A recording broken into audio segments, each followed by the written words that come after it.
Well, good morning, everybody, for Sunday, the 30th of August. Synoptic picture. High pressure just established out in the Bay of Biscay. We're sort of still on the eastern side of that, and that's starting to bring round still those northerly winds, though thankfully quite a lot less than what we had yesterday, and will be reducing as the day goes on. We're not going to be looking at gusts up to 30 as we did yesterday. Thanks to your patience with runway 34 yesterday, sort of had no real option other to operate on there, but we've managed to move away from that today, and it will get better as the day goes on. So still reasonably tight isobars, probably looking at the moment on the ground about 10 to 15 knots, but potentially reducing below that towards later in the afternoon. This high pressure over the next few days will come over us, but will be quickly pushed out the way by a number of fronts that will be pushing in later in the week, and then it becomes a bit more Atlantic again. So yeah, and we'll keep an eye out for that remnants of that hurricane that's currently going through the US, because I'm sure that will make its way over here at some point too. Talking of the winds, the 214 is showing for midday somewhere in the region of about northerly 15 knots or so. So that's good for those of you that are already on the ridge. It will be reducing as the day goes on. And the satellite picture, generally fairly clear over most of the West Country out into Wales and to the north. Some lingering cloud out into East Anglia and down into Kent and East Sussex. Infrareds, there's not really too many fronts around, so with that in mind, there's not really too much in the way of upper cloud. The public forecast is showing, just sunny intervals with northerly winds, and not really favouring either way, though it's looking that it'll go easterly if anything, and those gusts, as we said, slightly lower than they were yesterday. Temperature, well, that is the big noticeable thing. I think it's potentially the coldest bank holiday August on record, looking at that. And we are going to be having somewhere in the region of 15 to 16 degrees, probably more feeling like 11s and 12s out there. So certainly there have been winter coats and heating being turned on in some places. And dew points slightly better than yesterday, looking in the region of about 6s and 7s.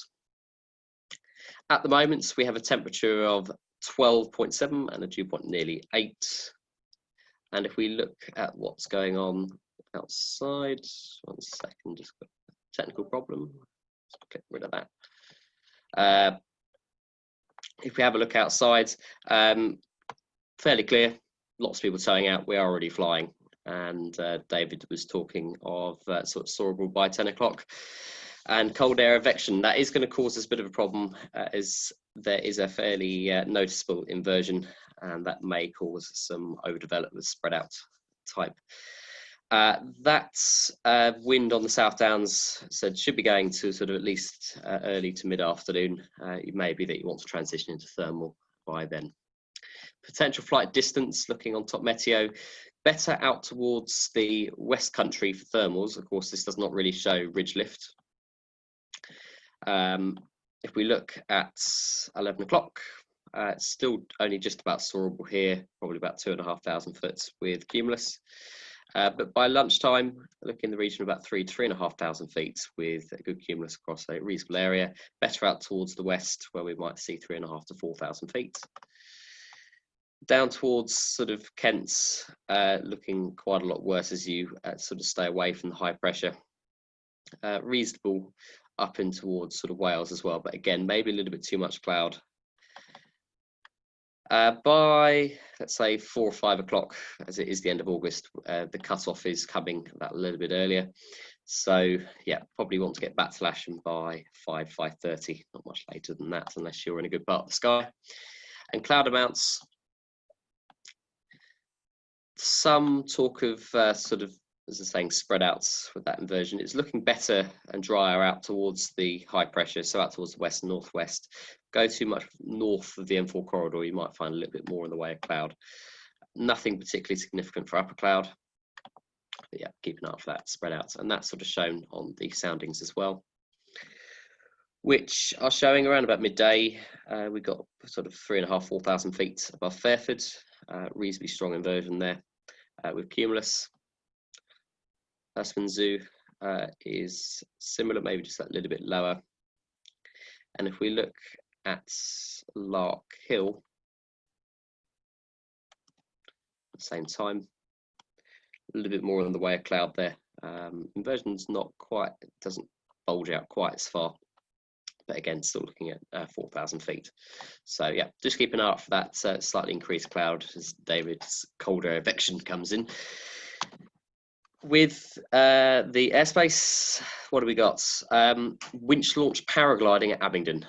Treat that as anything like a normal winch launch glider site. Don't fly through its overheads below. This is saying 2,000 feet. Give them the respect that we expect of others to give us. Minna Wallop will be active with gliding today, as usual. The danger areas, as it's bank holiday, have been reduced to 3,000 feet. That's Imber and Lark Hill. Bulford and Eversley are sort of not available to get crossings through, but you might be able to get an activity information service. So slightly more restricted access to the lower parts of the Salisbury Plain, but they are there if you need somebody to talk to. 130150 for sort of Salisbury danger activity. Nothing particularly on the ridge. Parham will be active. I think they are giving air to retrieves, but don't all land on them en masse. Prefer you to come back by thermal if possible, because I know they are trying to limit the amount of people there. Let's have a look at 8 as well. No, it's not relevant. Potential parachuting still at Marsh Gibbon, which is east of Bicester. That's still up to 10,000 feet. Hopefully that's ending tomorrow. Haven't reissued the NOTAM. That'd be positive. Those of you that got transponders, if you are going to be getting a little bit high in the Class E for Farnborough, then make sure they're on, please. Otherwise, those of you, please stay out of it. Southampton, active as usual today. And other than that, not particularly too much in the way of airspace. Operationally, we are 09 at the moment. We should be on that all day. Quite a strong crosswind at the moment, so lots of curl over from the trees. A number of you found yesterday interesting, and you'll probably find today even more interesting as we're not pointing into wind. So yeah, do make sure that you are adequately prepared and bring on lots of approach speed. We're launching off the runway. Don't try and form a grid, because otherwise you won't be able to get airborne. And as I said, we're already launching. We've got at least 2 or 3 gliders down there at the moment. You can see our duo is already almost down at Stenning. So yeah, it's working. So come out and play. Come to the runway. We've got at least 3 or 4 tugs to get you going. No jet movements. Nothing else really significant today. The plenty of training going on as well, and we will be winching, but don't be winching heavy gliders with a strong crosswind. It doesn't really work that way. Okay, other than that, we'll see you on the airfield later today. Bye for now.